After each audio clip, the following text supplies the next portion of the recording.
السلام علیکم۔ اخبار اردو کے ویب چینل میں آپ کو خوش آمدید۔ امید ہے آپ سب خیریت سے ہوں گے۔ آج ہم بات کرنے جا رہے ہیں میخائیل کلاشنکوف کے بارے میں۔ میخائیل تیموفیوچ کلاشنکوف 10 نومبر 1919 کو کریو گاؤں میں پیدا ہوئے، جو آج التائی کرئی رشیا میں ہے۔ میخائیل کے والدین کسان تھے اور ان کے 19 بچوں میں سے میخائیل 17واں بچہ تھا۔ بچپن میں میخائیل کو مختلف بیماریوں کا سامنا کرنا پڑا اور 6 سال کی عمر میں وہ موت سے بال بچے۔ میخائیل ہر طرح کی مشینری سے لگاؤ رکھتے تھے، لیکن شاعری بھی لکھتے اور شاعر بننا چاہتے تھے۔ انہوں نے بعد میں 6 کتابیں لکھیں اور پوری زندگی شاعری لکھنی جاری رکھی۔ 1930 میں میخائیل کے والد اور اس کے خاندان کی جائیداد ضبط کر لی گئی اور اسے کمپنسیشن کے طور پہ نزیانا مخیویہ گاؤں میں تومسک اوبلاست میں جلا وطن کر دیا گیا۔ جلا وطنی کے بعد میخائیل کا انحصار کھیتی باڑی اور شکار پر ہو گیا، اس لیے میخائیل اپنی جوانی میں اپنے والد کے پستول کو استعمال کرتا رہا۔ میخائیل کلاشنکوف نے اپنے 90s تک شکار کرنا جاری رکھا۔ میخائیل نے 7ویں جماعت پورا کرنے کے بعد اپنے سوتیلے باپ کی اجازت سے اپنے خاندان کو چھوڑ کر کوریا میں واپس آیا اور لگ بھگ 1000 کلومیٹر تک پیدل سفر کیا۔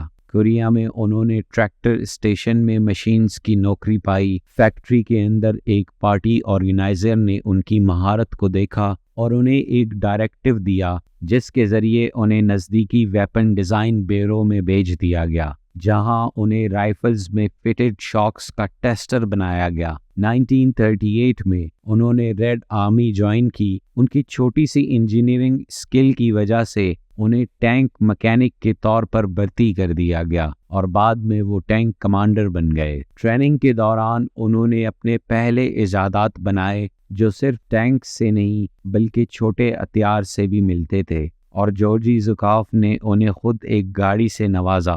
کلاشنکوف نے 24 ٹینک ریجمنٹ، 108 ٹینک ڈویژن اور T-34 پر خدمات کی۔ انہیں اکتوبر 1941 میں بینڈسٹریک کی جنگ میں لڑائی میں چوٹ لگی اور وہ اپریل 1942 تک ہاسپٹل میں رہے۔ ہاسپٹل کے کچھ مہینوں کے دوران انہوں نے کچھ ساتھی سپاہیوں کو سنا جو اپنے موجودہ رائفلز سے پریشان تھے، جن میں جیمنگ جیسے ریلائبلٹی مسئلے تھے۔ جب وہ سوویت سپاہیوں کی شکایت سنتے رہے تو جیسے ہی انہیں ڈسچارج کر دیا گیا وہ کام پر لگ گئے، جس سے انہوں نے فیمس AK-47 اسالٹ رائفل بنائی۔ اب اس نے تب تک کے اسٹینڈرڈ انفینٹری ویپنز کی کامیابیوں کو دیکھا تو انہوں نے سوویت ملٹری کے لیے ایک نیا رائفل بنانے کا فیصلہ کیا۔ اس دوران کلاشنکوف نے ایک سب مشین گن کا ڈیزائن شروع کیا۔ حالانکہ ان کا پہلا سب مشین گن ڈیزائن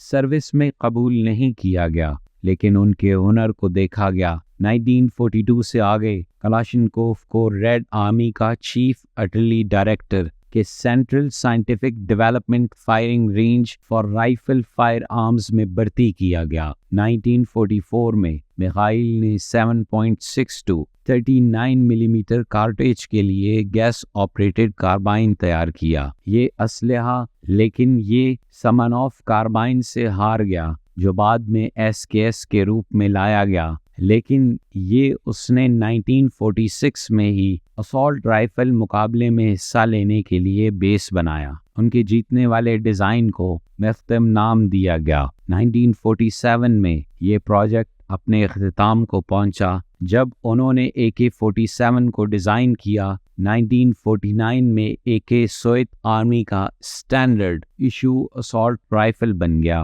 اور آگے چل کر یہ کلاشنکوف سب سے بڑا کارنامہ اور ایجاد بن گیا۔ بڑی مشکل سے گزارے ہوئے بیماری کے بعد کلاشنکوف 17 نومبر 2013 کو ہاسپٹل میں داخل ہوئے۔ ان کی عمر 94 سال تھی۔ ان کا انتقال 23 دسمبر 2013 کو گیسٹرک ہیمریج سے ہوا۔ تو ناظرین، یہ تھی میخائیل کلاشنکوف کی کہانی۔ امید ہے آپ کو پسند آئی ہوگی۔ ایسی اور ویڈیوز دیکھنے کے لیے ہمارے یوٹیوب چینل اخبار اردو کو سبسکرائب کریں۔ ملتے ہیں آپ سے نئی ویڈیو میں، تب تک کے لیے اللہ نگہبان۔